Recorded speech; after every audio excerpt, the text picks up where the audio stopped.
So the only things I've seen is, number one, it was an AI model that costs like a tenth of what OpenAI's models cost, and they're just as good. Allegedly. And then I heard that it was just trained on OpenAI stuff, and it's not actually that impressive. Oh no, they stole our stolen content.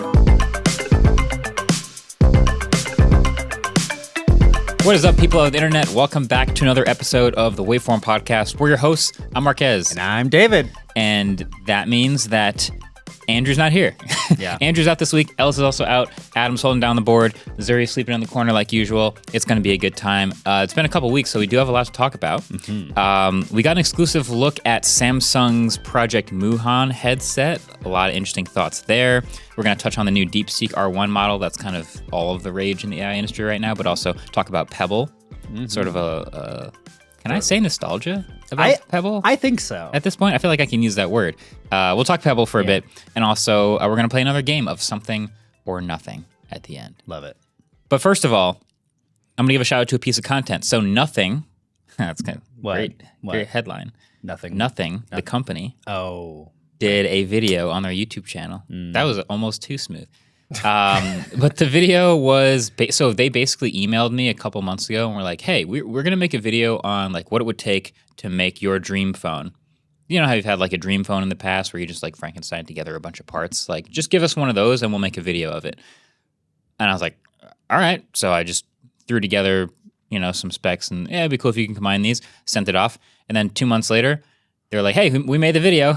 So I watched the video and it was pretty interesting. Basically, it's them breaking down roughly what the costs are of a smartphone. Most interestingly, the bill of materials itself in different components of a phone that go into actually building it. So I'm sure you've heard before that, like, yes, you buy a new phone and it costs $800 or something, but that phone only costs $243 of materials. And then everyone goes, well, they could have charged less, or they could have, here's all these other thoughts on the difference between bill of materials and final retail price. But I gave them some specs, and this is what they came up with. So go watch the video if you haven't already, but I will just give you some top-line level spoiler alert stuff that I think is interesting, and maybe you have a reaction to this stuff. Okay. So I told them a huge battery. We rounded up to 6,000 milliamp hours, 65-watt fast charging, 15-watt wireless charging. They said $13 per battery. Your dream is 15-watt wireless charging? Well, I didn't specify, actually. I just gave them, I said fast charging. Oh, okay. My dream would be, give me 100 watts of both. 100. Yeah, 100 watts of both. Yeah, but okay. $13 per battery. Okay. Which doesn't seem that terrible, actually. I wanted a 6.1-inch, 120 hertz LTPO AMOLED 1440p. 6.1-inch being on the small side, but everything else basically being like a high-end S24 Ultra level display. $35 per display. Okay. That's more than I expected. Yeah. I mean, this, I guess, includes the glass and the panel itself. The digitizer, all that. Yeah. Yeah, so that's fair. $35. Triple cameras. I just handed them like S24 Ultra roughly, but also not really. I would like a further telephoto than the S24 Ultra has, but the idea is triple cameras on the back and Pixel 9 front-facing camera, and $80 total for all of the cameras. Okay. $80 for the cameras. That seems... We got a bunch of sensors. Yeah, a bunch of sensors, and then all the glass and optics and whatever has OIS in there. Right. It seems crazy that it's that much higher than the display. I always figured the display would be just as expensive as the cameras. Yeah, I imagine the plastic actual lenses are not that expensive, but... You never know. Though. The sensors Sony has a monopoly on, so what are you going to do? That's fair. Yeah. Or does Samsung... Well, no, those are Samsung sensors. They're Samsung makes some of their own sensors. I forgot they're Samsung ISOCELL sensors. Yeah. Yes. So, I mean, I'm not tied to those particular sensors, but yeah roughly $80. The storage. Give me a terabyte of fast storage and 16 gigs of RAM. $90. Oh. For that. What? Yeah. Really? Yeah. Oh, storage and the RAM. Storage and RAM. Okay. $90. That still seems like a lot. It does. And whenever you go to upgrade, I guess it makes sense whenever you go to upgrade a phone and you try to double the storage, then you see like real price increments. It's not like you have to pay $200 more in bill of materials to increase the storage, but it is a pretty significant cost in the phone. Yeah. So that's interesting to see. A 1 terabyte on SSD is much cheaper than that. It is true. But it is fast. So. Yeah, it's a tiny little UFS 4.0 SSD. We'll go with it. And then a Snapdragon 8 Elite. So again, they said they couldn't reveal their exact supplier costs. Totally fair. I'm sure Qualcomm doesn't let them. But they basically referenced that a typical high-end flagship chip will cost about $190. Wow. For them and their volume levels. Dang.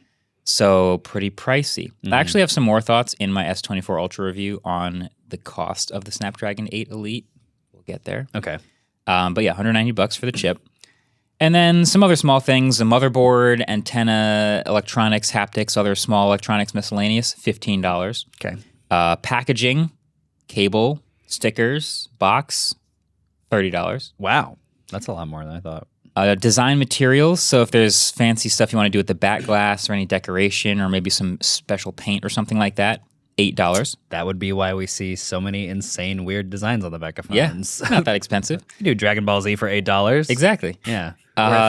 Structural parts, buttons, mid-frame, screws, things like that, vapor chamber even, $10. Okay. Patents, licensing, software, $29 per unit. And then rough total bill of materials. Again, this isn't the all-in cost to make the phone, but the bill of actual physical materials, $500. So that's for my like crazy super high-end dream phone idea. $500 to build. Wow. But then, of course, you have to add on R&D, all the teams, the employee costs and licensing and things that actually one-time engineering costs to make this bespoke motherboard work with this RAM, work with this storage, all that stuff. And then, it breaks it down in detail in the video, but it might cost $20 to $25 million to develop a phone. That was a very funny part of the video because they're like, all in all, it should be about $500. But R&D is about $20 million. Yeah. Okay. So you got to sell a lot of these. You do have to sell a lot of phones to sort of break even, obviously. My favorite quote was they wrote as one of the costs, purchasing products from competitors to understand the market better.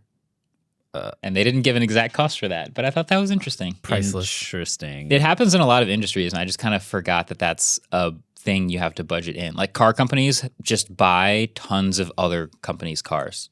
Yeah. And then drive them around and go, I kind of like that. Definitely more expensive for car companies than smartphone manufacturers. Well, in total cost, but maybe in development relative to the final cost of the product, maybe it's reasonable. You buy 5 or 6 cars to make a car.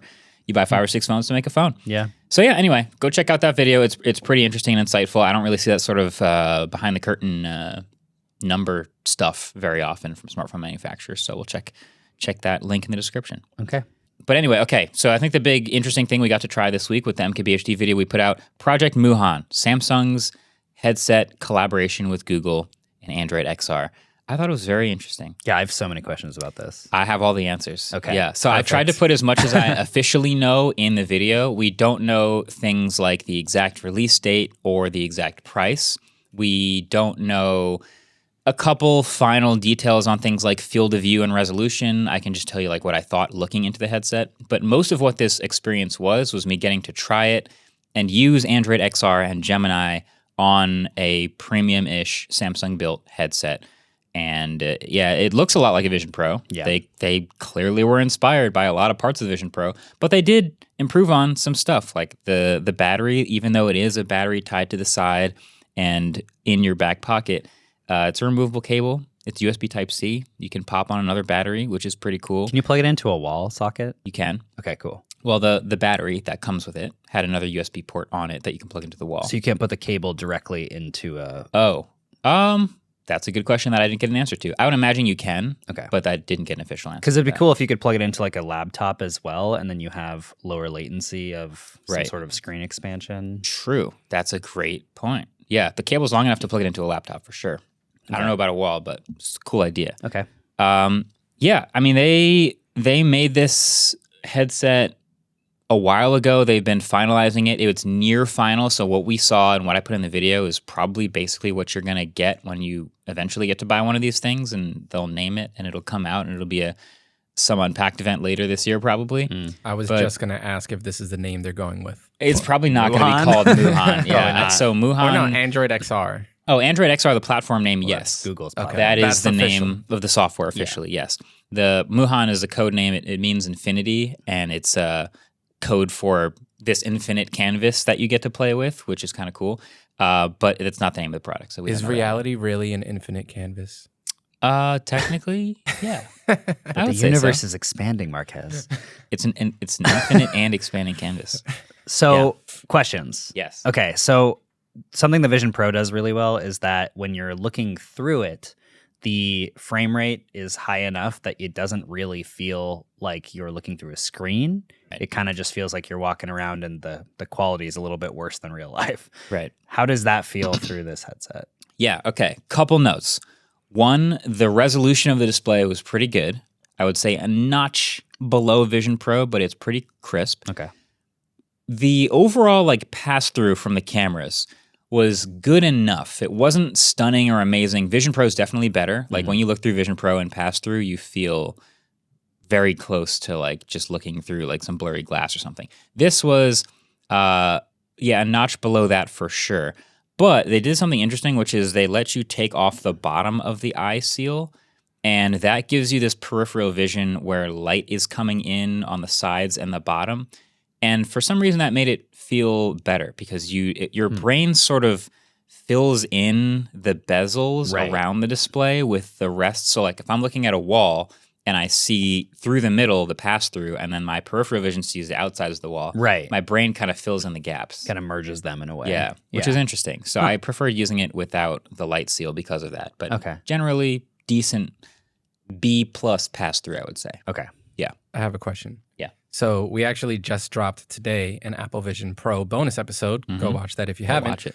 But one thing that the developers were telling us is that Apple did a good job at making Swift easy to code in for iOS apps, and when they released the new headset that you could just know what you're doing over there. Yeah. Did they mention anything about that with the Android version? Are they going to native coding? Yeah. Yeah. So the details that I got from the team are, number one, all Play Store apps are compatible.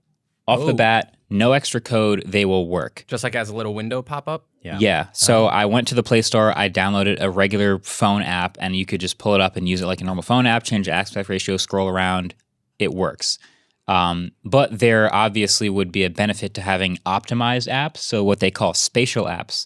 And a bunch of the built-in apps are optimized, and apparently it's a few lines of code to update your app to be optimized for spatial. And then you can go crazy customizing and adding way more stuff. But the YouTube app, for example, was a spatial app. It chose to curve the window a little bit. It added these floating side panels for related videos and comments. And then you could add a background for an environment that you're in and then watch YouTube videos in this floating background on a mountain. Not as high fidelity as Apple's, just not as good looking. Okay. But cool feature. So my understanding is that it will be pretty easy to make spatial apps, but if you don't update your app at all, it will still work on the headset. Do you think this is the reason that they haven't made a YouTube app for Vision Pro? Because they want it to be exclusive to an Android XR headset? I wouldn't be shocked. I mean, that's a pretty huge thing, especially since they shut down the third-party Juno player.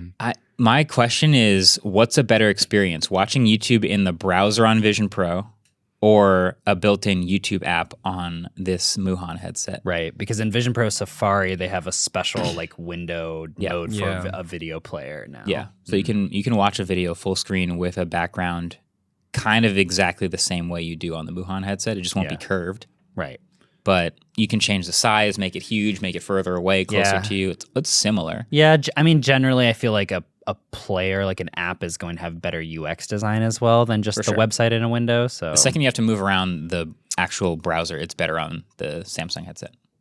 Better on the Samsung headset? Yeah, because I don't want to have to move around YouTube.com. Right. With my pinching and scrolling. I hear what you're saying. So, yeah, cool. That's an interesting thought. Okay. But I enjoyed that. Okay. Yeah. Let's see. Other questions. Do they have any sort of group stuff you could do? No, none of that was demoed. No. Okay. I would assume no, honestly. Yeah. I think it took Apple a while even to start building these shared experiences, and SharePlay is their magic sauce that works kind of cool with certain apps. I had no shared space experiences with another person in a headset interacting with the same model as me. So no personas. No personas. No crazy personas. That's a good question. I didn't make any video calls, so I don't know what that would look like to the person on the other side. Maybe they just haven't. They just see your eyes really up close. Yeah. Yeah, I was in there playing with the headset for maybe 2 or 3 hours. I didn't get to do everything. Video calls is not something I got to. But I did play around with some stuff that's not in the video, like just web browsing and poking around the stock apps and things like that, throwing apps all everywhere. Honestly, my biggest takeaway was, damn, Gemini, this might be the most useful thing I've done with Gemini. Just because you can interact with it with your voice? It can actually poke into the UI of what you're doing. Yeah. And it seems like it can actually move into spatial apps and like use the UI for you inside of spatial apps. But I could ask Gemini to clean up my windows, and if I had 6 windows, it would line them all up next to each other. That was great. I could ask it to open an app and open Google Maps and show me this thing, and it'd do that for me. If I was looking at something in pass-through, like a painting on a wall, I could say, who painted this? And it would just pull up a web browser and Google something like, who painted this? So it was pretty like hands-free. Obviously, it still has eye tracking. It will still have controller support. But the complete lack of having to do anything with my hands and just talk to the thing was surprisingly nice. That was something I noticed for your video. So you said that you basically just have to put it on, do the eye alignment thing, which takes like a second, and it automatically does hand tracking. Yes. Okay. Hand tracking is automatic. So you don't have to do the whole Vision Pro thing of like, look that way, look up, look down, put your hands For eye tracking, you do have to do the looking at the dots to dial in eye tracking. So by default, eye tracking was actually off, and I was doing everything with my hands. And so I'd point my pinched fingers at the subject and select things, which is a lot of arm movement. Obviously, in Vision Pro, you straight away set up eye tracking, and you never really do that. You can do essentially the same exact setup. It's like looking at a bunch of different dots around the screen, and then it's all right, we can see your eyes now. Okay. And then you can do the same sort of stuff. Does the eye tracking feel as precise as on Vision Pro? Yes. Yeah? Yeah. Okay. It's the same magical look at something. It's highlighted instantly. Move around the UI with your eyes, and you can see like things like highlighting as you look at them. Yeah. It's pretty good. Okay. So when Vision Pro came out, it definitely felt like a very magical type of technology. Do you think that this feels like it's exactly caught up? If the Vision Pro is an iPad Pro, the Project Moohan headset is a Samsung Galaxy Tab. So if you love the magic of this is a super thin piece of hardware that is actually a computer and is amazing that it can do all these things on a display, you will feel the same thing with the Galaxy Tab. There are certain things that Apple does in their own ecosystem that are another level of magic on top of that, whether it's SharePlay or shared experiences or whatever apps that you're using, that will not quite be the same on the Google one. But Google has Gemini, Google has YouTube, Google Apps built in. It has that extra functionality to make up for maybe not being as magical. Right. So it is very functional. There's no way it costs $3,500. I think this thing is going to be $2,000 tops. Right. Probably less. Right. And I think that's going to be a big reason people will consider it over a Vision Pro. But yeah, not as magical. I think that's fair. Interesting. I guess the relevant comparison could be like ChatGPT to Gemini, where because Google has all of these Google apps that Gemini can tap into and it already has all your data, it's more useful than just like a platform. Yeah. In certain ways, yeah. It's cool. And I still want to play around with it again and try things like searching inside of apps. Like I wonder if I could ask Gemini in the headset about an old email, and I wonder if it would go into the email app and like search through that and find it. That would be amazing, because essentially it's just pulling up an instance of Gemini Live, right? Which is the conversational thing that's on your phone already. So I imagine whatever that can do, this can do in the headset. Yeah. And since it's multimodal, I can take a picture on my phone and it can search that. Okay. Well, the headset, it's running pass-through all the time. Gemini Live can see that. Yeah. And so I can just ask about something I see. Yeah. So there's a lot of potential, I think. And when you were talking to Google, did they have like a specific positioning for why this is useful to use? Because Apple never really defined what it thought the Vision Pro was best suited for. It's true. And I feel like it tried to figure that out after it launched it. It was like, this is great for media consumption, but also kind of work. And as they have updated Vision Pro, they've updated the categories that they found people were using it for more. But it still isn't that defined. And I feel like that's part of the reason it is not doing well. Did Google have like we want people to use this for work, we want people to do this? Like, do they have a positioning for this thing? It was mostly centered around Gemini. I think if you asked them, they would mostly tell you, like, this is the best way to use Gemini. You could use it on your phone, you could use it on your tablet, or you could just use it on a pair of glasses or a headset that you're wearing all the time, and it's always able to talk to you. So I think their pitch would be it's the best way to use Gemini, and that's it reminds me of your AI pin part, like the part of the video where you ask the AI pin to name the car, and then you just pull out your S24 Ultra and it does it faster. I think there's some instances where this is the best way to use Gemini, where you're in a world where you're walking outside with this headset on and a car passes in front of you. You literally look at the headset and go, "What car?" You just look at the car and go, "What kind of car is that?" And Gemini can see the car you're looking at and can tell you right away. I had a clip in the video where I held up a book. Yeah. And the book had a picture, and at the bottom it said like the name of the art, the name of the photo, and where it was taken. And all I did was pull up the picture, look at it, and go, "Can you take me there?" And it understood that context, understood that it was a location, opened Google Maps, searched that location, and then took me to that location in Google Maps. That's pretty cool. So if it's able to do that sort of parsing and understanding and carry out actions into apps on my behalf, I think that's the pitch. That would be cool. I would like to see what the limits of that are outside of a contained space.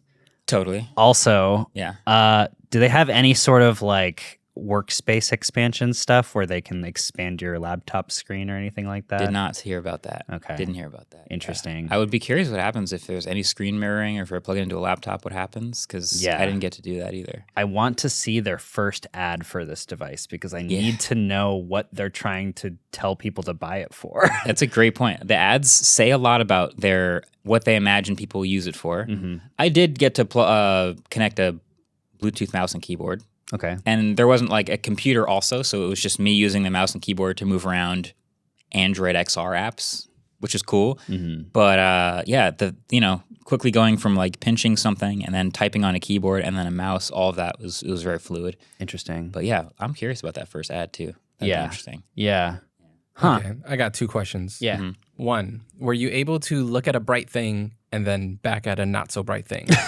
Yeah, good question. So like you said, this was a very controlled environment. And in the interest of getting as many shots for our video as possible, we basically stayed in this evenly well-lit room. Yeah.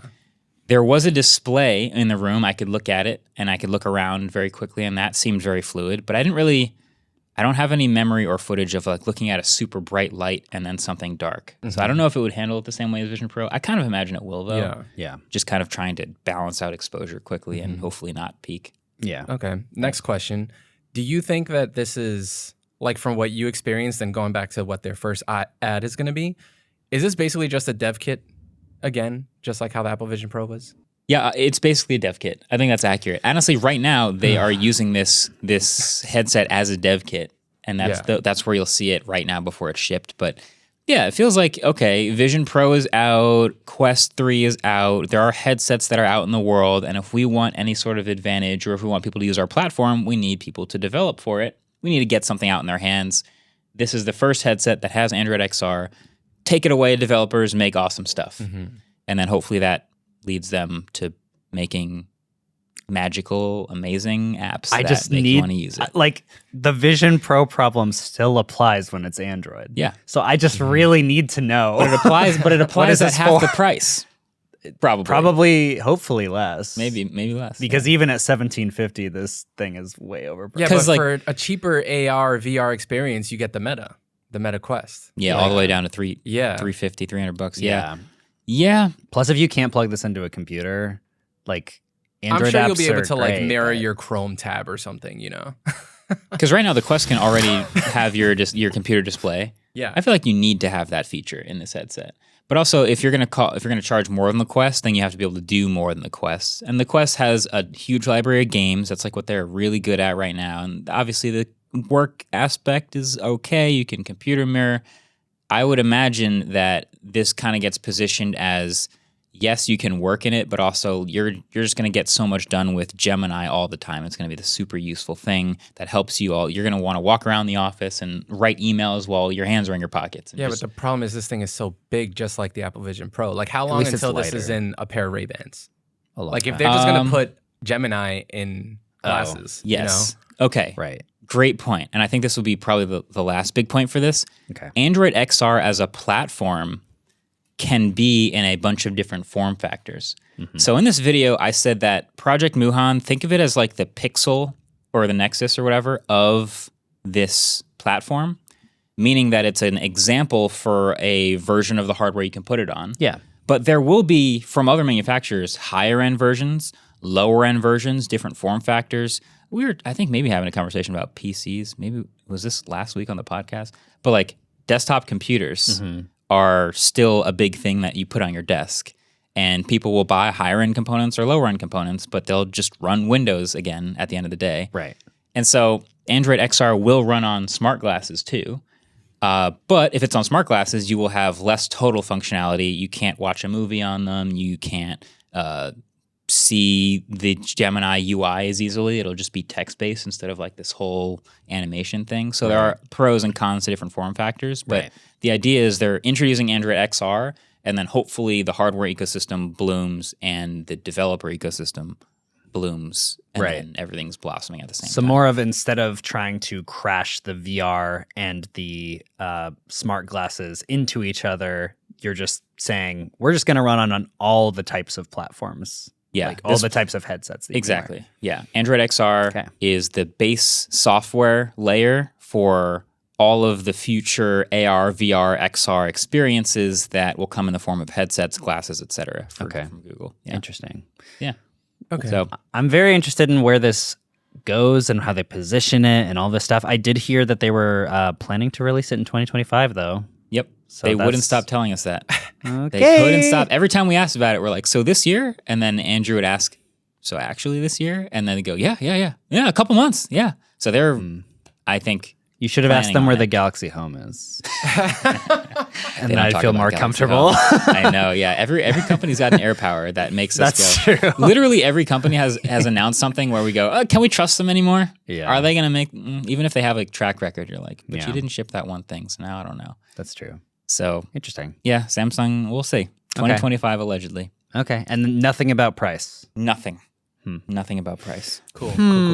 All of my estimates would come from, like, if I was betting, like we could probably estimate in an educated way.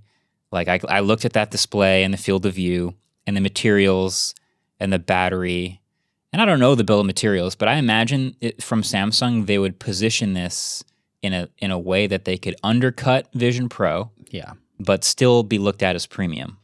Let's take a market that has very few people in it and make it even smaller. Well, Quest is popular. That's true. But for gaming. Right. Like, you know what that's for. Mm-hmm. Nobody knows what these other things are for. Yeah. Well, hopefully. So I did play one game briefly. I don't even remember. 6? It was I'm going to look like such an idiot. I forgot the name of this game. It was like a flat game with like it was a house cross section with a bunch of. Flappy Bird. Oh, was it Fallout Shelter? Yes, that. Oh, okay. And I played that for 30 seconds, and I was like, wow, it works with my hand control. That's crazy. Or I could have a mouse. And it would Did work it feel with intuitive at all? Well, I don't know how to play that game, so I couldn't answer that.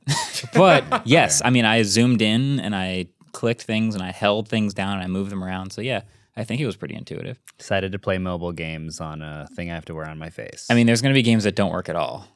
Yeah. Like, I imagine like a Need for Speed game's not going to. It'd probably just be in a window, right? You got to have controllers at that point. Yeah. I think you need controllers. Right. So is this built on Daydream, or is this just a brand new situation? We don't talk about that. I don't think Daydream, I don't think Google even remembers what that is. Do you remember Cardboard? Yeah. I was under my seat. Cardboard was fire. Cardboard was a great idea. Just put your phone right on your face. I'm going to guess when this Samsung headset comes out, it's going to retail for... Nope. More. No, I was gonna say $15.99 or $16.99. I'm guessing like $6.99. All the way to $6.99. I think it'll be more than Quest, but it'll be way cheaper than Vision Pro. Wait, $699? $7.99. $799? Yeah. Not $1,799. I'm going with $15.99. Ooh. Okay. Like, think about like an S24 Ultra is already $12.99. Yeah. But everyone knows what to do with an S24. That's my thing. Like, in order to get people to buy a thing, like, people buy the Quest even though they're not totally sure what they're going to do with it because it's $500 and and there's like 2 games they know they want to play. And during Christmas it's $350. They want to play Beat Saber. It's a splurge moment. The Vision Pro is almost never a splurge moment. Yeah. So I think it's all about positioning from Samsung. Totally. Like, in the way that they position their phones against other phones, they have to Do they even position their phones? Well, they call this. We know you're gonna buy it. Like they have the S25 and the Plus, and then the Ultra, which has to be more because it's bigger, but it's not that much better. But it has to be more expensive, so it's $12.99. Yeah, that's because really they know that there's expensive. that market of people that will just get the best thing no matter what. Right, and I think they'll see other headsets come out after this, and then this one is the premium one in that world. There will be $700 headsets. Yeah. That run Android XR, From Lenovo. but I think they're going to look a little different from this one. And I think the one that looks like Vision Pro, I think they're aiming it at people who might have thought about buying a Vision Pro. Come on, somebody HTC. who has $3,000. You got to make your comeback. We're going to get those cheaper headsets, but I think they're going to go right up well past $1,000. So that's why I'm going $15.99, $16. For some reason, $16.47's in my head, but that's not a real price. So let's go. Great year. Let's go. $15.99 is my official guess. I guess I haven't touched it, so I don't know how the hardware quality is. There's glass on the outside. The frame is metal. It's not plastic. Remember, Quest is just plastic. Yeah. And I think this has metal. It had fans. It had that Snapdragon chip inside. Fans? Yeah, it had fans. You could hear them? No, I didn't hear them. Okay. But it had fans. It had like nice machined buttons. It had the braided cable for the battery. Like it was definitely supposed to be Vision premium. Pro. Yeah. So yeah, Did look like a Vision Pro. It looked like when you had the top shot of it like on your head but above, and it has the same freaking button as Vision Pro. It looks I said in the video, and people got mad because I compared it to Vision Pro so much, but I was like, it's not a digital crown here, it's a button. And they're like, why you keep using Vision Pro as a reference? Because Samsung did. Because that's why. It looks like a Vision Pro. Yeah, and it's also the one that a lot of people have seen. That video is 30 million views or something. Like people have seen Vision Pro. Yeah. So this is the reference. This is the Android version of the thing you've already seen. We've got Vision Pro at home. There you go. For people that want to buy it for their kids. Do you want to make an official price guess? $999. Okay. $1,000. $9.99. Oh, I feel like it's going to be more now. It is. If it's really not. I'm telling you, I'm giving you a chance. $12.99. Okay, final answers. Okay. Final Lock answer. them in. Now we should do trivia. Okay. Okay. $12.99. Trivia, dude. So, David Caz and Damien Henry were two French Google engineers. With their Very français. With their 20% innovation time off, they made something that was introduced at Google I/O 2014 Developers Conference. 2014. In fact, everyone that attended walked away with it. What was it? I have an idea. I was there. I think I went to that. I think you did too. What was the thing? 11 years ago. I should know this. When we were not old. When we were wee lads. When we were wee lads. All right. Well, we'll think about this one. Answers will be at the end like usual. We'll be right back.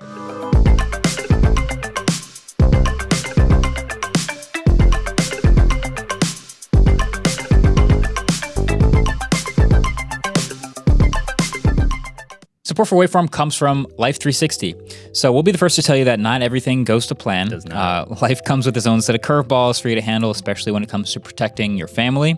But while you can't foolproof your life, with Life 360, you can family-proof your family. So Life 360 is a location-sharing app that makes family life easier. Knowing where everyone is at any given time, making coordinating daily routines and activities a breeze. And you can attach a Life 360 tile tracker to all of your family's important stuff and then track that stuff down right within the app. So whether it's your keys, wallet, even the family pet, you can get on a collar. If it tends to go missing, it's a great candidate for a tile tracker. I have many things that tend to go missing in my life. Generally, my cameras tend to go missing. Yeah. Ubers famously tend to go missing with my cameras. There was this one time that I definitely left my camera in an Uber and it was driving around, but I knew that it was in the Uber because I had a tracker on my camera. So now all my most valuable cameras that I carry with me a lot, they have trackers on them. Perfect. Yeah. So this year, you can stay connected with location sharing and stay coordinated with place alert notifications for when someone arrives or leaves a given location. So you can family-proof your family with Life 360. Visit life360.com or download the app today and use code WAVE to get 15% off. That's life360.com, code WAVE. All right, welcome back. We've got to talk about this DeepSeek thing. Yeah. Now, here's my relationship with the DeepSeek headlines. Okay. I was working on the Project Moohan video. Okay. And trying to distill all of my thoughts on this headset that I just tried and like over a flight back and like writing it and carving out all the footage and color correcting and editing and animating and all that, blah, blah, blah. And when I uploaded it, DeepSeek had already gone through an entire news cycle. Yeah. Of it coming out, being the talk of the town, and then suddenly is maybe not so hot. It's still in the news cycle. It's definitely still a news cycle. A lot. I need you to explain what I missed. Okay. Yes. Okay. So it turns out we all missed this, actually, because the original big DeepSeek news, well, part of the big DeepSeek news, happened on Christmas Day.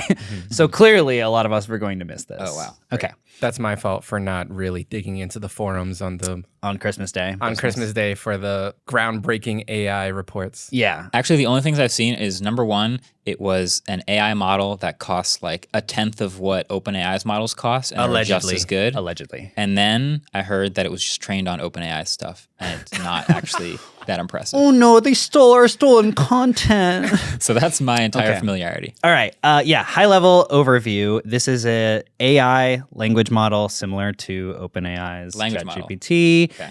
Yes, it is specifically a language model. They also introduced an image model, but the language model is the thing that people are mostly talking about. Yeah. So on Christmas Day, this company called DeepSeek, that is this Chinese AI company, released this model called DeepSeek V3. V3 is a foundation model, came out on Christmas. No one really talked about it that much because it was Christmas. The thing that is causing a lot of stir in the community is that it performs really well. It performs very similarly to things like GPT-4 and like one of Claude's best models, stuff like that. Yeah.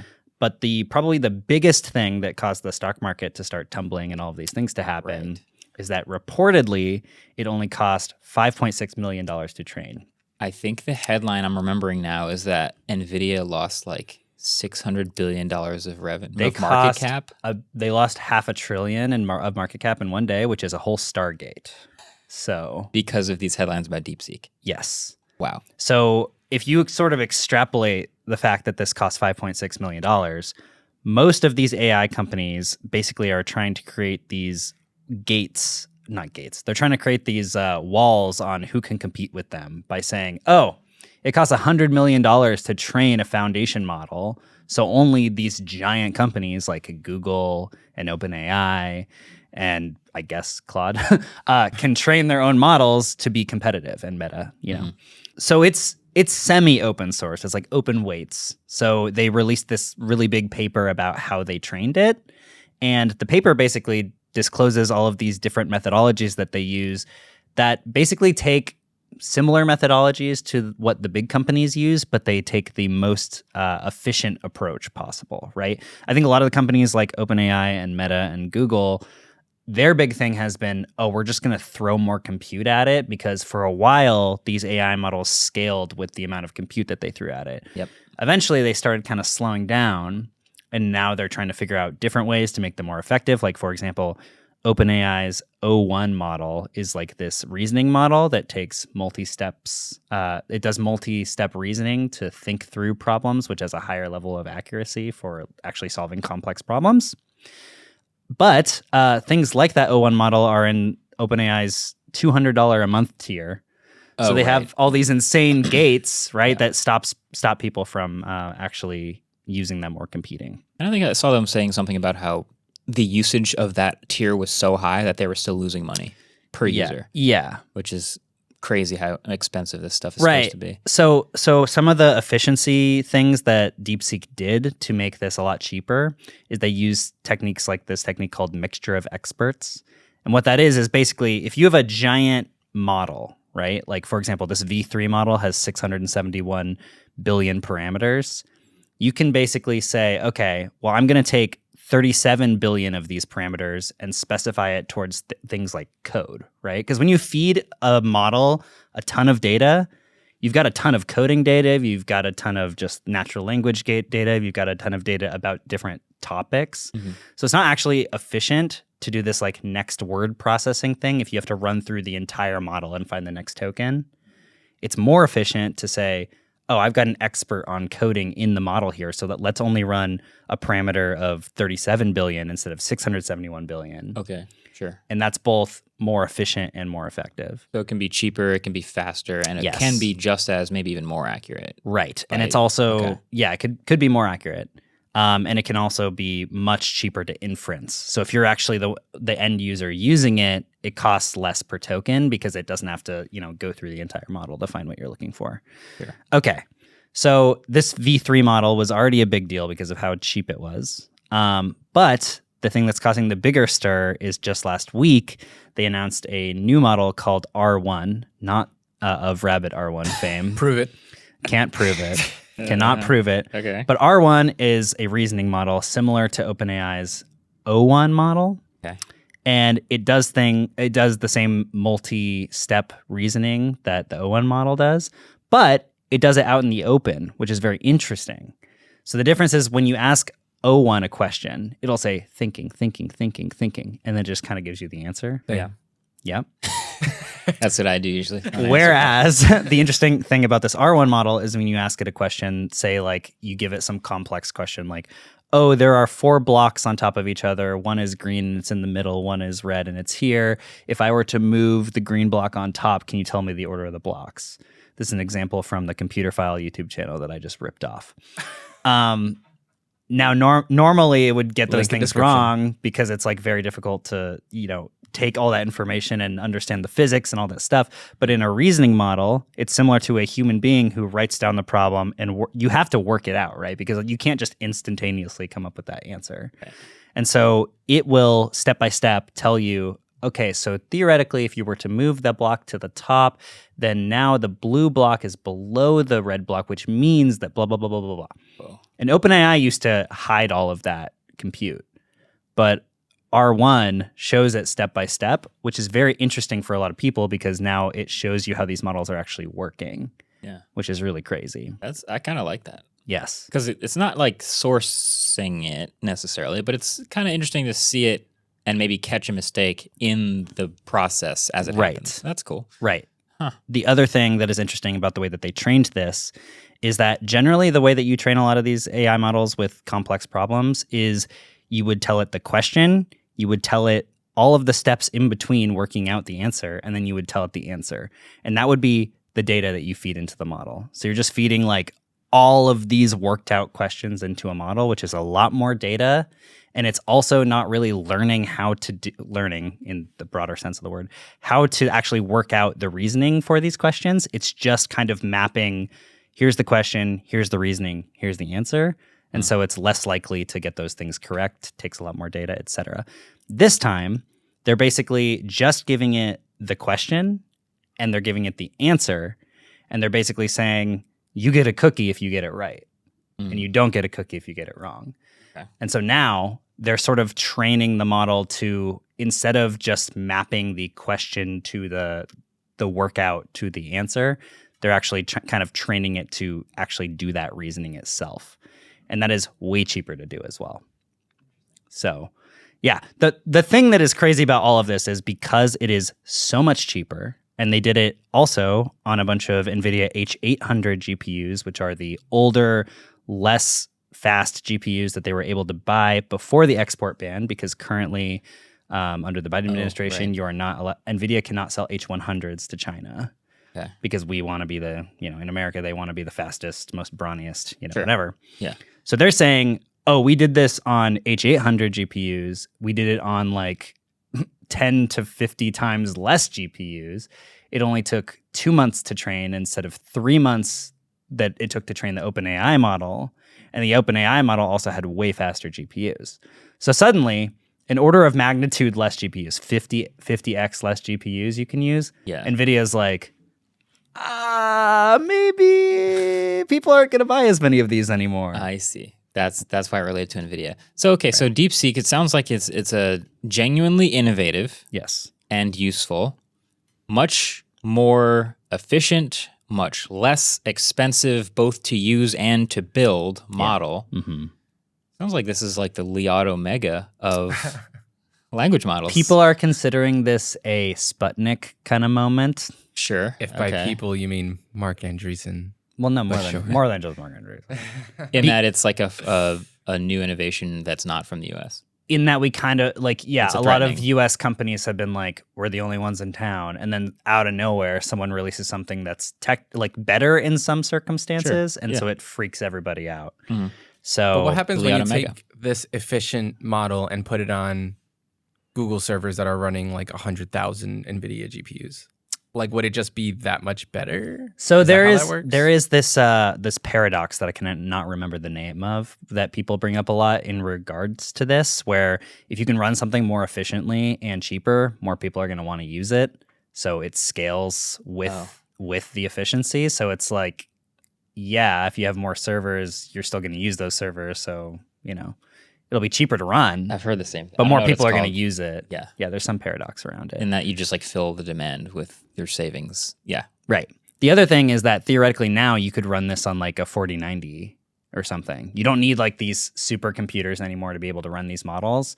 And so if you're like a university and you've got a small cluster, but it's not like an OpenAI sized cluster, you could run a local version of this that's tailored to specific tasks locally on your servers, and then you don't have to pay OpenAI anymore, right? Yeah. So this is the other thing. Because the weights are open and people are trying to like re-engineer it, and it's free to use, and the research paper is out there, it's kind of open sourcing this thing that these few companies have kept closed for a long time because they want to maintain this like monopolistic kind of leadership stance. Wow. Yeah. Okay. So that's the first half of the news cycle. I can see the reason for the hype and like all of the stock movement in stock prices and all the headlines and everything but then there was like another half of it where it sort of cooled off, or at least started getting broken down and exposed more for what is actually happening. Is that also real? I mean, people are finding technicalities. Like so they said that the last run that actually trained the model is the thing that cost $5.6 billion billion dollars. Million. Yeah, million. $5.6 million. Big difference. Instead of from zero. Yeah, instead of from scratch. Like all the R&D hours, all the other compute, all the data collection, obviously that costs a lot more money. So it's kind of like the same thing as your bill of materials thing, right? Yeah. It's like, what did this actually cost full on? They haven't released that, so it's a little bit different. Has anyone asked Carl Pei? Break it down. Yeah. Other thing that I think is very funny is they're basically saying that they are there's this other thing that you can do when you're training models called distillation, where you basically take your model and you take outputs from a good model and you use that as training data for a new model. And a lot of people are thinking right now that they used outputs from like GPT-4o as data to train this model because you can create a much smaller model with better data. And if the good data is in the outputs from another AI model, then you can do that. And so a lot of people are freaking out. But also a lot of data. Exactly. Nice. So a lot of people are freaking out because they're like, oh my God, they might have stolen OpenAI's outputs. But it's like, boo-hoo. Yeah. I guess that makes sense. Because at first when you were saying that, I was like, okay, so we're just making another GPT-4. It's like, what's the point?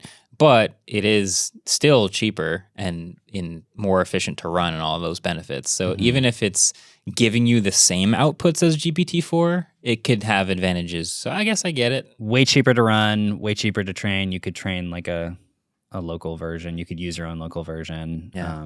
Chain of thought reasoning is really cool. Yeah. Yeah. Just a lot of things that I think a lot of people were not expecting. And then it also made it seem like, okay, maybe we don't actually need these supercomputer clusters the size of Manhattan to be able to run these things. Also, the entire nuclear industry kind of crashed on this too, because people were investing in a lot of nuclear companies because they were thinking, we're going to scale up AI clusters so much, we're going to need nuclear power to run this. And now they're like, actually, you need 50 times less GPUs than you thought. That's really funny. And so now the nuclear industry is like, uh-oh. That's really funny. I mean, I am not the expert on this, but in a like far enough future that I'm envisioning of like people using AI all the time, you have to be able to do it more efficiently. Like efficiency has to be one of the focuses. We can't just keep scaling up to just bajillions of GPUs everywhere and just blasting through. I mean, that's what we've been doing. That's what NVIDIA wants. That's what we have been doing. And if you follow the graph of NVIDIA's stock price, you can see how we've done that. Exactly. But it seems like, efficiency also has to eventually be a focus in some of these. So I'm glad that it's at least started to highlight that. I think in most industries and markets, when more people have access to innovating on a thing, you get so much innovation that the efficiency and the value proposition just go up like exponentially. But this market is so closed. Like you only have OpenAI, Google, not even really Apple, Claude and Meta. Yeah. That's sort of it. There's a bunch of small AI companies that have spun up, but they're all basically using OpenAI as their like foundation. So yeah, I think this just kind of shows that open source is going to cause a lot of commotion. But, fun. Yeah, pretty big deal. I'm here for it. Pretty big deal. Also, apparently, if you use there is now there's a DeepSeek app that you can have that is now the #1 app on the App Store. Sick. That was fast. It will apparently not talk about Tiananmen Square. Because it's still a Chinese app. Yeah. So is it going to get banned? That's so many things that are unanswered about this. Yeah. I would not doubt it if that got banned. So yeah, if you run it locally, it will tell you whatever you want. If you run it through the app, which is kind of going through the Chinese filtration systems, it will not tell you whatever you want. I just went to go sign up, and it says, due to large-scale malicious attacks on our servers, registration may be busy. Please wait and try again. Yeah, they were basically saying they got DDoSed. Yeah, everybody's probably... They have a kind of a magnifying glass on them right now, so that doesn't really shock me, but... Yeah. Okay. Yeah. Things are happening. So that was a big deal. NVIDIA stock price has since kind of gone a little bit back up. There have been many think pieces about, well, it costs $5.3 million to train, but what about all the other money? And what about this? And if they're using distillation of OpenAI data, then the actual true cost is blah, blah, blah. And it's like, okay, I feel like that's a lot of hand waving personally. I don't know. I think it just shows that if you make something open, way more innovation can happen. And also, we're not the only ones in the AI race. All right. Pebble. Do you know this name? Pebble. The word Pebble? Bro, and it's not the social media network. Pebble brings me back because Pebble's the first smartwatch I ever had. Yeah. Technically. Oh, wow. It was before the Moto 360. I had like a red Pebble. I definitely did a video on the thing too. A red Pebble with a black band. And all it was an e-ink display on my wrist with notifications. Yeah. I didn't really want it to do too much else. It was just so I could have less screen time. I could just check my wrist and be like, oh, I can see what time it is and that I just got a text and I'm not even going to read it and there it is. Yeah. That's my Pebble experience. Yeah. So Pebble was one of the most successful Kickstarters of all time. At the time, it was the most. At the time, I think it was the most. Yeah. And then, but they eventually went out of business, right?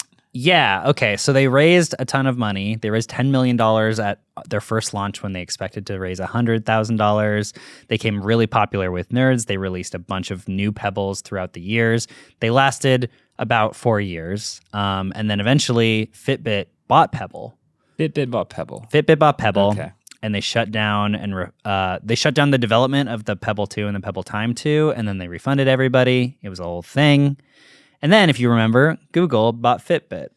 Oh, right. So there's just been a bunch of like distillation of the IP of Pebble, and not a lot of people have used e-paper displays since Pebble. So that's something we didn't mention. It is a smartwatch, but it is an e-paper display smartwatch. Part of the kind of sell of Pebble is that it lasted 7 days. It did very basic stuff.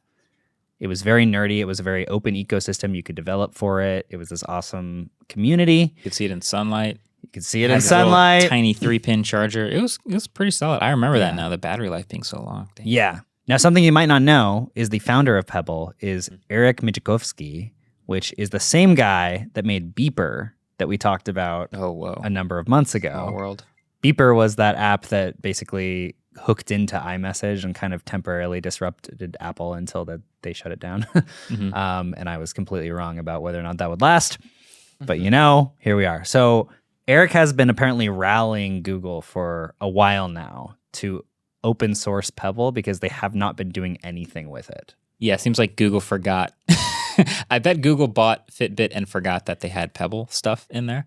Yeah, I think they also forgot they bought Fitbit, but yeah. Wow. So yeah, he basically was able to rally Google to open source all of the Pebble stuff, and because of this, he's bringing Pebble back. And e-ink / e-paper has gotten a lot better since 2012, 2014. So bringing Pebble back could be kind of neat. Like, I don't know, I'm still picturing the same general premise, which is a smartwatch type device on my wrist with an e-ink display, a week plus battery life. Yeah. And like a decently fast enough refresh that I can get notifications. I can swipe them away. Maybe I can, control media on my wrist or something like that. Like basic stuff like that. I think that would still be pretty cool. Yeah. Okay. Yeah. I think that smartwatches generally are very overpowered for what a lot of people use them for anyway. Yeah. And just like on a lot of smartphones, people would trade battery life for functionality a lot of the time. I would love that. So Eric is basically starting a new company that is going to use the Pebble OS, but he cannot call the company Pebble because Google still owns the trademark. Of course. So he basically put out this website with a sign up form where you can sign up to get updates on when new Pebble stuff is coming out. Okay. Yeah. So they won't call it Pebble, but they'll probably have, I'm predicting now, some really punny ripoff name from Pebble that reminds everyone that Pebble existed. Yeah, I believe the website is called Repebble. There you go. So there you go. Okay. I got on a call with Eric a couple of days ago to talk about this, just to kind of do some Q&A. You will be able to build on top of the new hardware's software because Pebble is going to be open sourced, and everything that the new company builds on top of the software, they're putting back into the open source project. Yeah, which is cool. Which means you can build your own hardware basically and like flash it to it. That is pretty cool. Yeah, so this is kind of like an open source device. They are going to build new hardware, so I would love to see what that looks like in 2025 because, like you said, the technology has gotten much better. I want a Pebble in the shape of a Moto 360. Yeah, without the flat tire. Without the flat tire. Well, they had the Watch. Pebble round. They had the Pebble round, and it was basically in the shape of a Moto 360. Yeah. Bigger, please. Bigger screen. Bigger screen. Bigger screen. Okay. Other cool thing, because it is open source, it can run on basically anything that has a microcontroller. So if you want to flash your Pebble OS to your fridge, you could probably do that. Whoa. Someone will probably do that. Someone's going to do that. Someone's going to run Doom on their fridge on Pebble OS, for sure. Cool. They are planning on sticking to the core feature set of the original Pebble. Eric says that not everyone wants all of the features that you're getting from the Apple Watch and all stuff like that. So that's exciting. He put out this blog that was about the things that he learned from having Pebble fail in the first place. And someone is working on a port right now so that you can develop on top of it. So it's pretty exciting. The more you talk about this, the more I'm picturing like a pretty simple, clean smartwatch. Like simple watch face.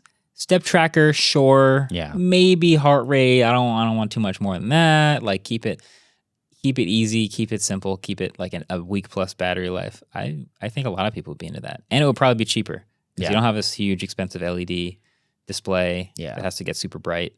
Okay. I'm in. Yeah. I'm in. Eric had told me he was going to CES to talk to vendors, and I was like, what for? The vendors? And now I know why. Oh. Yeah, exactly. I'm very curious to see what it ends up looking like for people to build on this thing because the GitHub right now is like all written in C, which is very, to me, difficult to understand. Yeah. So I wonder if there's going to be like an easier way to write for this platform. Kind of like, remember the Playdate?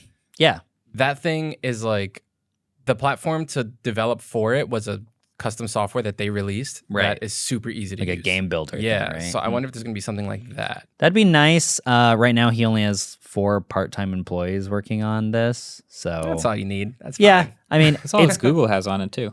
Yeah. And they forgot that those people were still working Yeah. for them. So I'm very interested to see if the community that loved Pebble in the first place like builds this back up, if we get some normies on this thing. I think a lot of people are starting to feel a little bit overwhelmed with how much their technology is tracking them and the overkill of everything right now. You know, we've innovated past the amount that we need. So. I think the reason that Pebble initially took off and had like one of the most successful Kickstarters ever is going to be even more true now. I think people will still like this. What was the reason in your head? Well, it was a way to use your phone a little less. Like you would get the notification on your wrist so you didn't have to take your phone out your pocket. Mm-hmm. And then the notification would say like it's a text from someone or it's an email or whatever it is, and then you can just put it down. And then it would just go back to showing the time. And if it's simple, beautiful, shows you the time, and you're not like poking around and doing all gestures and checking your heart rate and all that stuff. If you just want a simple smartwatch, I think it doesn't have to be $700 smartwatch. Yeah. It could be a $149 smartwatch, and it could do all the things you want. The animations were also very nice. Yeah. Also, this came out when the iPhone 4S was the newest iPhone. So, throwback. Is that nostalgia too? Yeah, I think so. It's the square one before they got round and then eventually got square again. I think the 5S was the first one I ever reviewed. Yeah. Oh, wow. The 5S. Wow. So that's, to me, that's nostalgia. Yeah. Yeah. Wow. Anyway. About all for that. We'll keep an eye on it. Okay. Cool. All right. Well, we should take another quick break. We got something or nothing coming up. But before that, trivia. Forgot to pause. Yeah, I know. Oh, yeah. Slacking. So at CES 2018, Lenovo launched a standalone headset running on Google Daydream's platform. Do you remember what it was called? What the Lenovo headset was called? Mm-hmm. No. Q87986X. Close. You have to put a ThinkPad in front of that. The ThinkPad face. The ThinkPad Elite Facebook. Facebook? Damn, I have no idea. I'll be totally guessing at that one. Yeah. Answers at the end, though. We'll be right back.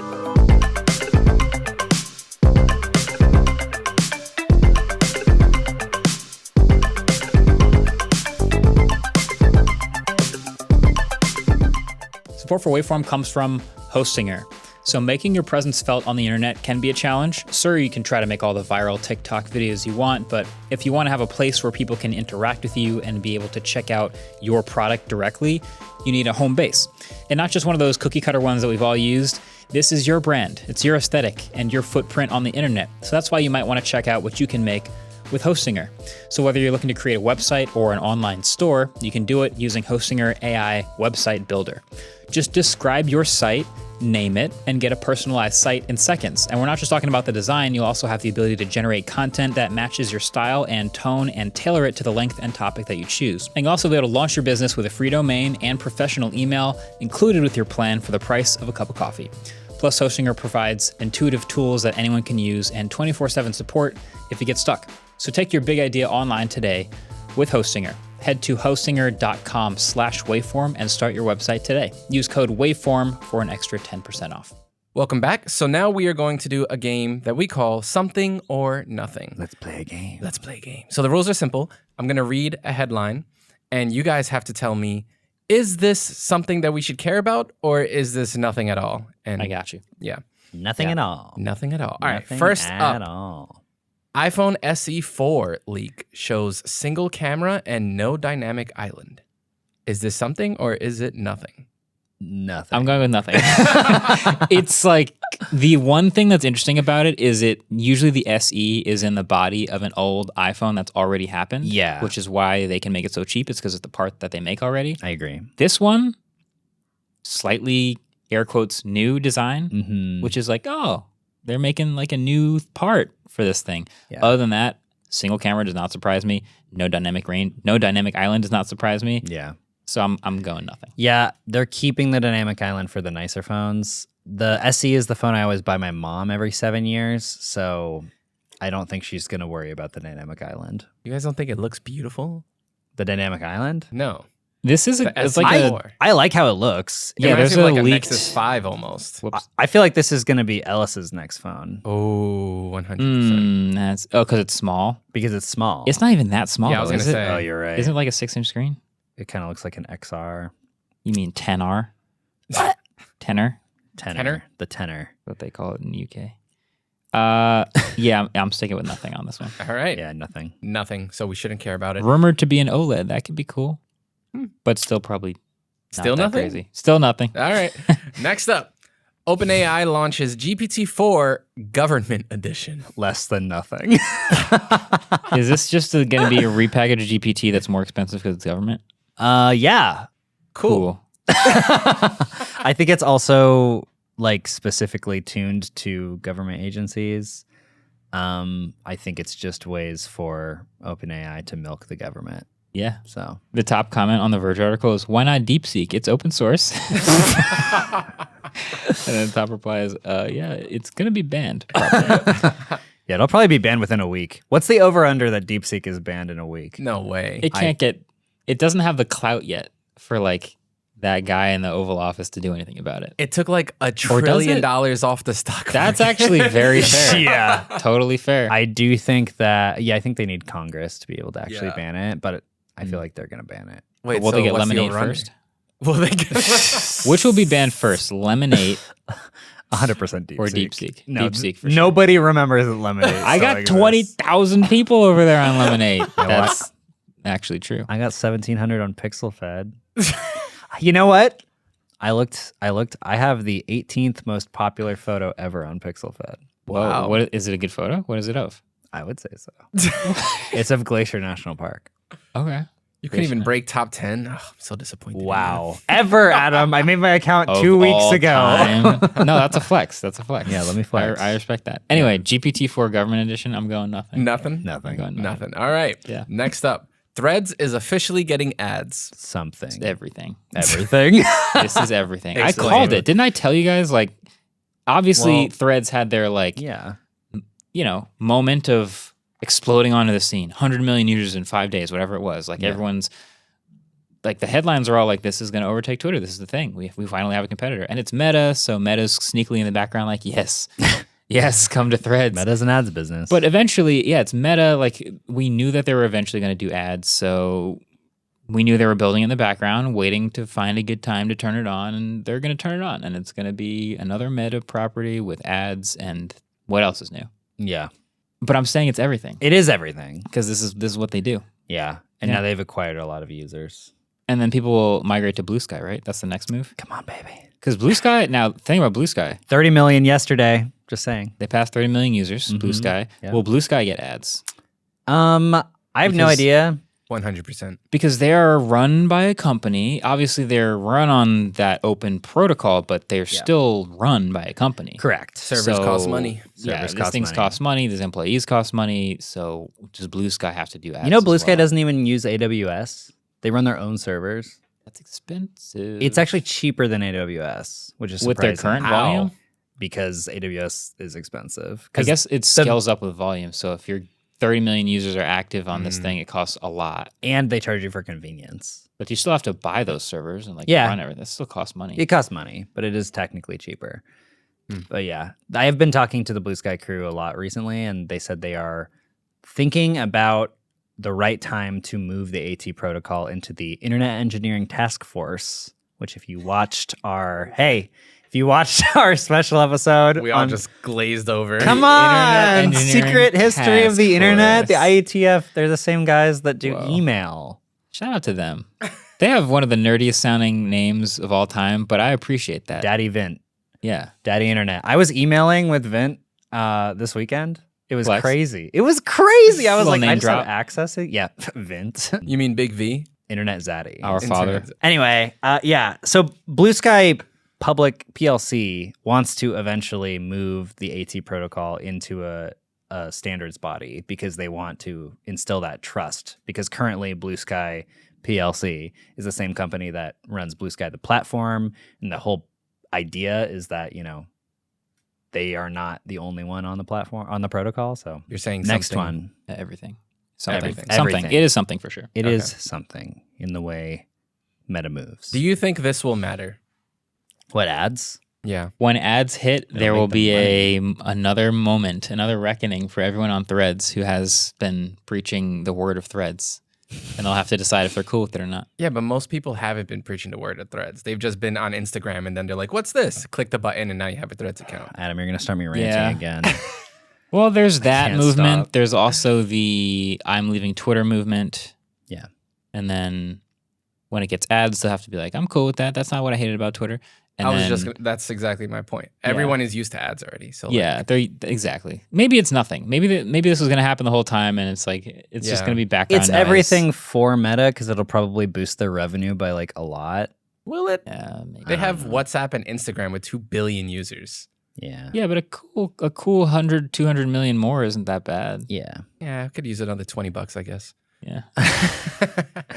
all you need to do, Blue Sky, if you want to make all that money back, make very highly customizable ads, highly customizable profiles where you can have like a pink background and a song that auto plays when you go to my profile. Nice. I love it. Next on the list is OpenAI's new Operator AI agent can do things on the web for you. So did you read these articles about this? No. I did not. Okay. I have an understanding of what it sounds like it's doing based on the headline, but yeah, maybe is there something deeper? Well, okay. So Operator is this new feature that they have with the expensive model that they have, and basically the $200 one. Yeah, that's crazy. Basically, it's in research preview mode right now. The idea is that you can say like, I want to go on a vacation. Can you book it for me? And it'll go to like TripAdvisor, and then it'll. Blah, I blah, still think this would be a banger video. We should do that.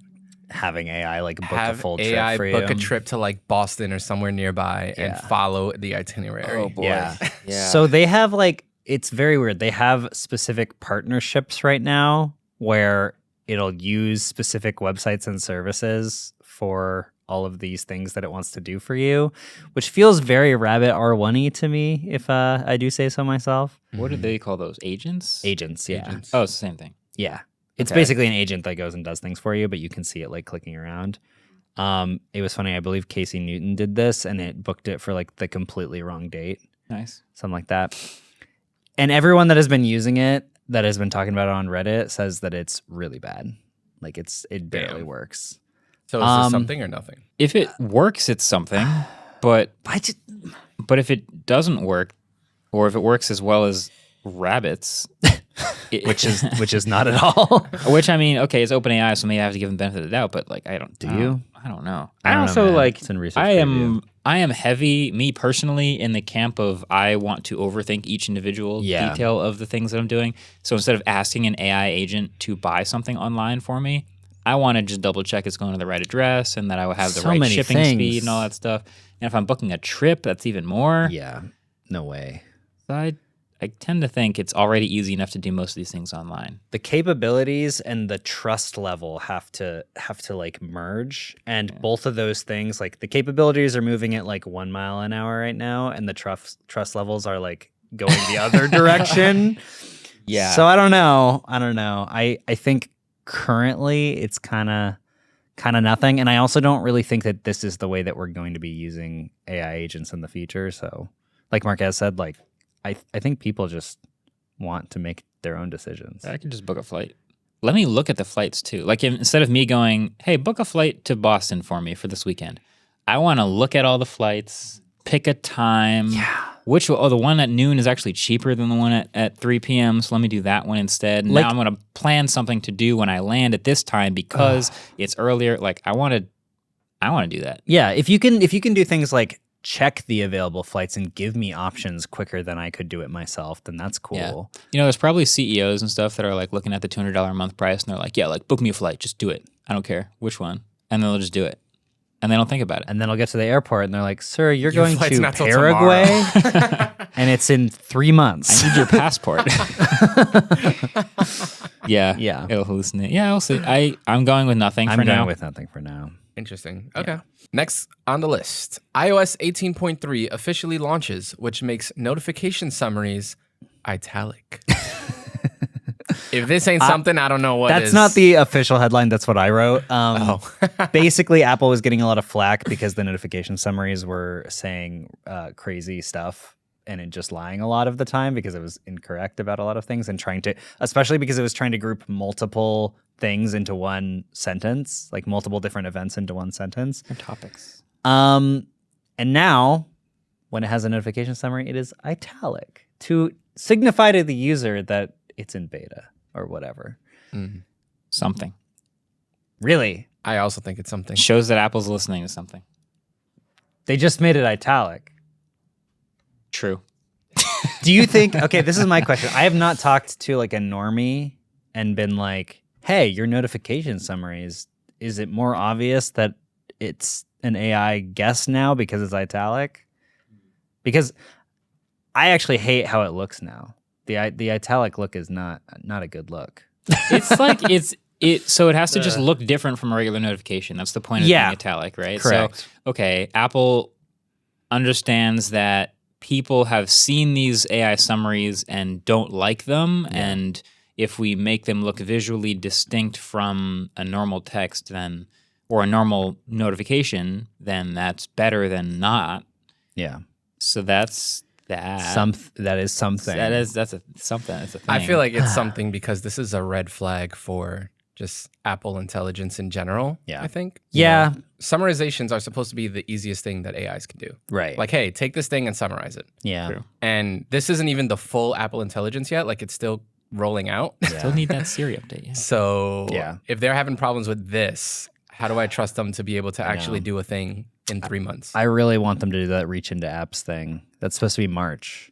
So Yeah, I don't even know if this is problems with this. This is just not a useful app, not a useful place to deploy summaries. Mm-hmm. Like when I get a notification of like one single email, I don't need you to summarize the email. I'll just look at the subject line. Like that's already good enough. Yeah. When I get subject three texts, is a summary. Yeah, when I get 3 Basically. texts in a chat with someone, I don't know, it's 3 texts. Like maybe a summary is useful, but all I really need to know is I have 3 texts from this person. Context in my brain is like, oh, I remember what I was talking about with them.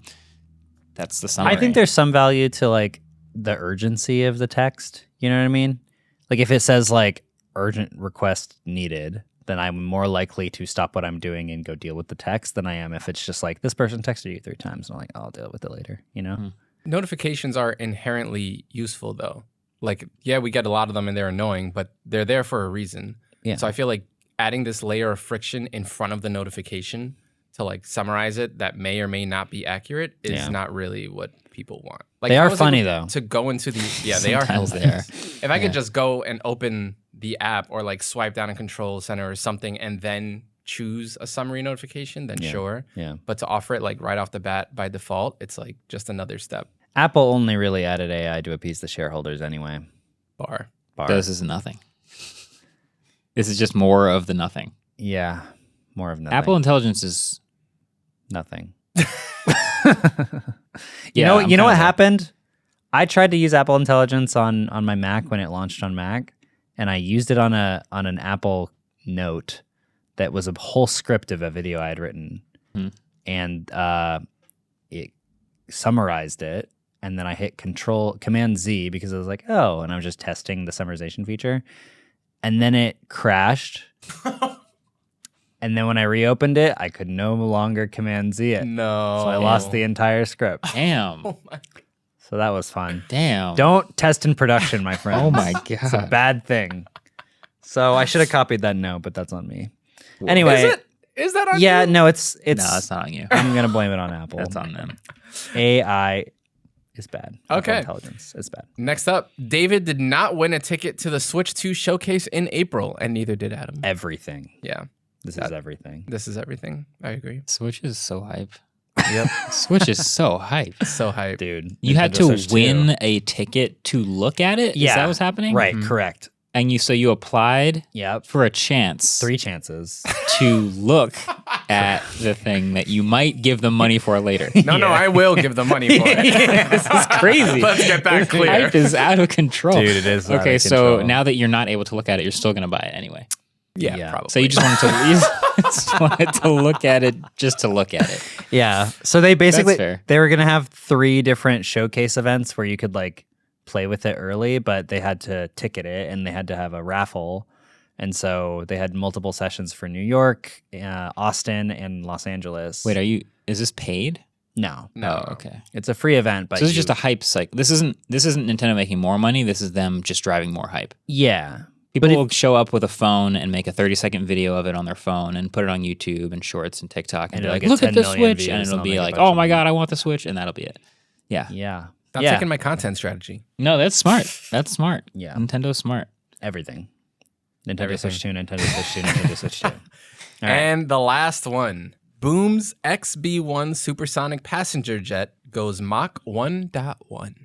I put this in here. Yeah, so I'm assuming you think it's something. I think it's nothing. This is, but go on. boy, this is something. The Tell me about return it. of the, what was it called? The Concorde. The Concorde. If you have time for a tiny story time, I can tell you the story. Heyo. We have nothing but time. Okay, so passenger jets. And that's it. Thanks for watching. No, the Concorde was like that super, super fast supersonic plane that did like cross country and transatlantic flights in like no time because it was super fast. Yeah. It was twice as almost. I think it was don't know how twice fast as it was. fast, It was right? much faster than it was. So it was basically twice as fast as a normal passenger jet. Yeah. Much faster than the speed of sound. The speed of sound is like this benchmark of Well, obviously supersonic travel, but it's a benchmark for speed for planes. Perfect. It's like 800 miles an hour, right? Yeah. So the Concorde that crashed, sort of retired that plane, and we went back to not supersonic travel. But the thing that really hit me about this is, and I remember we probably talked about this months ago, but what did you used to do on a plane before the Concorde when you had a 6-hour cross-country or transcontinental flight? Nothing. You just sat there. There was no internet. There was no TV. There was nothing to do. You just sat there. You could read. So you were highly incentivized to get the faster flight so you could save more time, get to your destination, and then start doing things again.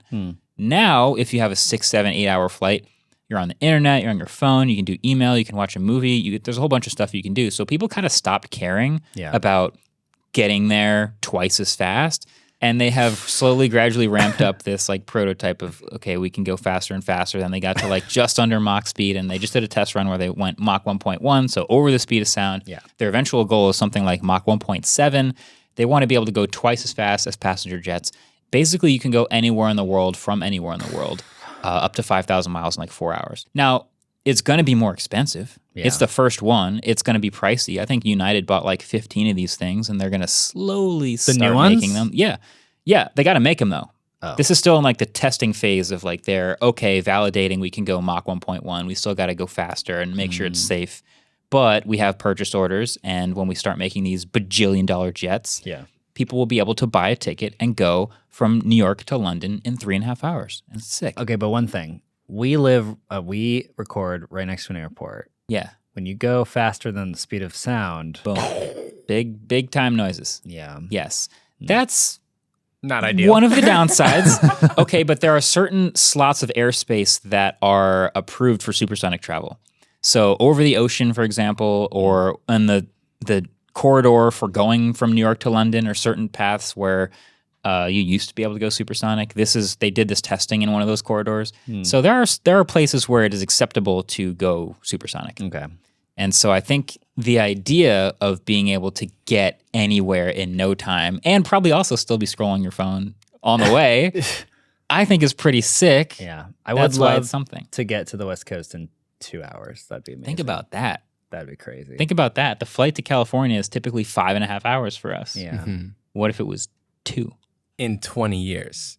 Well, when they finish making the jets and they start shipping them, and the tickets come down in price because they've got a bunch of jets out. So that's what's wrong with them, and then but I'm not getting on that first flight, is what I'm saying. No, obviously. No. Nobody's on the first flight. I don't want to be. None of you are allowed to be on the first flight. But the idea is it will be something in 10, 20 years when we are back to these super sick. Like the jets we fly on now are so old. Yeah. They're not even necessarily old. They're just the same technology as forever ago, and we don't really... We're more concerned with we're cramped back there. The legroom's not that great. The internet's not that great. The TV is not that great. Yeah. We would like to do some upgrading. So I think it's something. I'm excited. Why not just make trains? Because it would take way. I have to channel a train to California. Channel my inner Ellis here and say bullet trains exist. These are different. Bullet trains exist to certain land-to-land destinations. Yeah. That is fair. Not in the U.S. But not to London.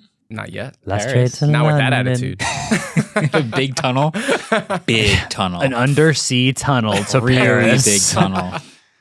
And you can put your Tesla on a little track. Yes. And then it'll. There can be, all I'm saying is there can be tiers of travel where there will still be regular flights like this, but there will also be, this will be an expensive ticket. Yeah. And this will be okay, you splurge, you take the bullet train instead of the regular train, and you get there in half the time.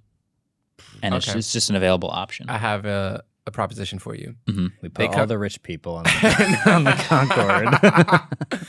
They come to you and they say, hey, you can be the first person on this flight and get exclusive video rights. No. I don't want to be first. Nothing. No. I don't want to be first. So they're doing these test flights. It's like a Navy pilot, and they're going in this specific corridor and slowly ramping up in speed. Mm-hmm. That's all great. Don't put me on those. Then they're going to get to Mach 1.7, and they're going to be okay, we can do this at this speed and it's safe. Now we can, it's almost like car testing. When you see the top speed runs from the Hennessy Venom F5 or some random car that's you have to do the top speed run in both directions with all the safety equipment and the professional driver. Once you get past that stage, then you can ship them to regular people and regular drivers. And so you can put real passengers on it and not worry too much. By the way, I'm just tangent city. That's fine. These Boeings can go faster, just like our cars can go faster. Yeah, but they're just they operate at a certain speed in certain jet ways because it's most efficient for fuel. Yeah. And sometimes I'll get on a plane. This thing is just going to say screw it and just book it. No, it's going to be able to go even faster, but it's going to go at Mach 1.7 because that's what's safe. Mach 4, let's go. Sometimes I get on a flight and we'll be like 30 minutes late from the gate, and the pilot will go, "We're going to try to make up some extra time in the air." And you're like, what do you mean? Really? And then I'll feel like we're going faster, and you're like, "Yeah, we caught a jet stream with some downwind, and we're actually going to get you 15 minutes early." And I'm like, "You could have done that the whole time?" So I'm like, why don't they do it the whole time? Because it's like going faster in any vehicle takes more fuel, so they have to be more efficient. So this is a plane that's going to be capable of going like whatever Mach 2 or something, and it's going to go Mach 1.7, and it's going to be great. Well, I for one am excited to be one of the first to get on one of the supersonic jets from Boom Technologies. Boom XB1. Coming to an airport near you. Hard pass. We'll see. Okay. That's all I got. Is that it? Yep. That is it. That means that we should figure out those trivia questions. Figure out? I think you mean... Where are you going with this? Tell Adam the answers I already know. I feel like I have one of them. I don't know. Question 1. David Cause and Damien Henry were 2 French Google engineers. With their 20% innovation time off project, they made something that was introduced at Google I/O 2014 Developers Conference. In fact, all attendees walked away with one of these things. What was it?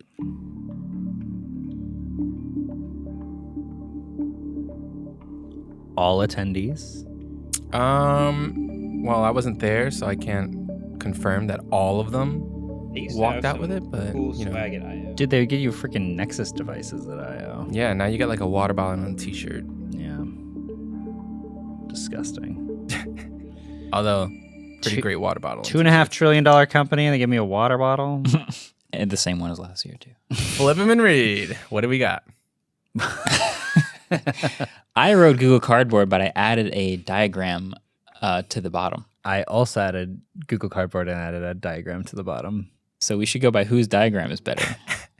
Well, first of all, are we right? I was going to say, you are both. Okay, good. Right. I have 3 dimensions to my diagram. Oh, okay. So, Oh, Marques wins because it is come on. VR 3D. You need 3 dimensions. Hold on. Here. Although cardboard There we is go. 2D. 3D now, suckers. it was literally just a cardboard box that you put your phone in, but you have to fold it yourself. That was what was sick about it. Yeah, it was great. It was pretty dope. And it was pretty wasn't... I think like it was a Verizon promo or something. Like somebody did it where the packaging of the box that your new like Nexus device came in was cardboard. That's interesting. Yeah. That's hilarious. was- Yeah, that's right. Yeah. Mhm. Yeah. Yeah, it was awesome. All right, next question. So funny. Going along the same theme. At CES 2018, Lenovo launched a standalone headset running on Google Daydream's platform. What was it called? I don't know if you can tell, but I have complete faith that Android XR is going to be a thing. That's why I keep bringing these trivia questions. I'll give you a hint. It was the Lenovo Mirage what? Mirage. Mirage what? There's another word there. Mirage face headset. I don't know. Flip 'em and read. What do we got? The Lenovo Mirage Boom. Dang it. But Air. Mirage Air. Marques just wants to fly in that airplane. I That's can what I'm tell. hearing. The correct answer was the Lenovo Mirage Solo. Cool. Oh, well, that's- Wow, that's depressing. Yeah, it's a little sad. Yep. Because you're the only one who can see the thing. You want to be more lonely? They were the only ones Fire that were thing. realistic about it. That's true. Solo. Yeah, this is the Solo. So you know what you're getting into. No This friends. is like the Asus Republic of Gamers. You have a lot of friends now. Yeah. That's what it's called. Yeah. Republic. Yeah. Republic. Democratic Republic of Gamers. Well, I'm glad I got a point out of that. Me too. Yeah, that was fun. Hey, let us know in the comments. Would you get on a flight that goes faster than the speed of sound? If the company was called Boom. If they offered you a flight, if you're on the first one, it's free. No. It's free. You're on the first plane and they go, hey, pick a destination. We'll fly you there for free. Oh my gosh. What? I just remembered a dream I had like 2 weeks ago. Was it flight related? No, well, it kind of. I had a flight related dream recently. Also. It was about going to the moon on like a Blue Origin thing, but it was all of us. But we had to do it like individually. Pass. And when it came up to my turn, I had like the worst nerves ever, and something went wrong with the system, and I was like, I'm out of here.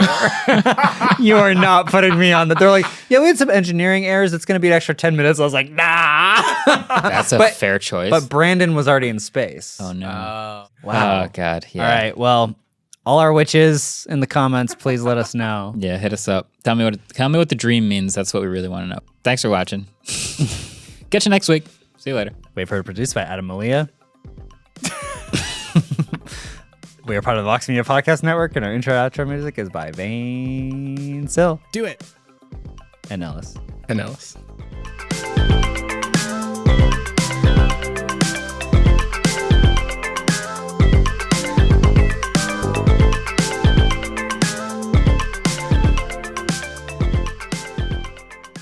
I can hear.